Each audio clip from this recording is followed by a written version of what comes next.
girls, how's everybody doing? Q here, cruising down Ocean Boulevard on my 2019 Kawasaki W800 Cafe. I absolutely love this bike, and I bought it just a few weeks ago, and I came up on 600 miles, so it needed an oil change.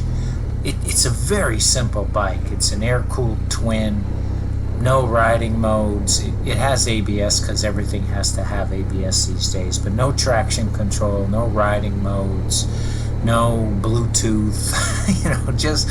It's just a pure sweet motorcycle. Plenty of power and just a wonderful feel. I absolutely love this bike. So anyway, coming up on 600 miles, so I decided to do the first oil change myself. That's about the only maintenance this bike's going to need, is an oil change, maybe swap out an air filter every now and then.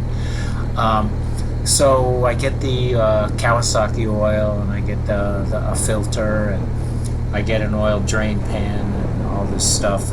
And I've done oil changes dozens of times on motorcycles, usually not very difficult. So I go to change the oil, and I take the old oil out, drain it out after warming up the bike, following procedure. And it's all going well, and I start putting the new oil in, and I was pretty sure I saw in the manual it takes something like 3.7 quarts of oil, about 4 quarts of oil. Thanks for sharing your music there, buddy. But anyway, so I put 3 quarts in, I checked the level in the window, it looked low, so I said, what the hell, I'll just dump in the 4th quart. Go drive it around a little bit, check the window again, and it's absolutely, the oil's to the top of the sight window. So I'm thinking, maybe I should have just walked upstairs and open up that manual again and double check. So I check it out, and sure enough, it doesn't take 4 quarts of oil, it takes 3 quarts of oil. So then I'm trying to drain the oil out. I'm trying to use a spray bottle to squirt it out, and that doesn't work.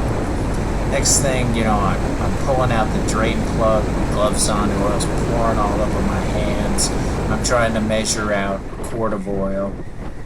Absolute disaster.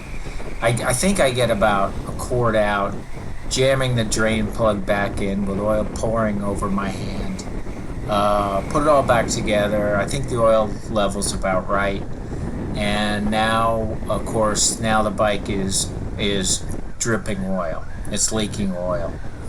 So I've ordered more oil and another filter, and basically I'm gonna have to do the job all over again from the beginning. I'm not sure where the leak is coming from. Maybe the pressure excuse me, maybe the oil pressure ruptured the gasket around the oil filter. That seems to be where it's coming from, but I'm gonna have to do the whole thing. So pretty freaking unbelievable, right? Screwed up an oil change, and I absolutely love this motorcycle. These W800s, I think, is one of the most unappreciated, underappreciated motorcycles out there. It's just simple, pure motorcycle riding experience. Now, the cafe bars on this bike are a little low for me. I put handlebar risers in, but it's still, I'm an old man, and it's a little bit of a pain to be crouched forward like this. But I saw where somebody took one of these W800 Cafes and put a standard handlebar on, and it still looks really good. So I purchased a Renthal handlebar. I'm going to have to drill a couple holes in the bars for the tabs to line up the controls. But what I'm going to do very shortly now, of course, I'm going to redo the entire oil change job from the beginning. Put 3 quarts of oil in this time. And then try out these bars so I have a more upright seating position. But man, I can't tell you how much I love this bike, and we'll see how it looks when I'm all done. So that's about it for now, guys. Thanks for coming along, and thanks for watching.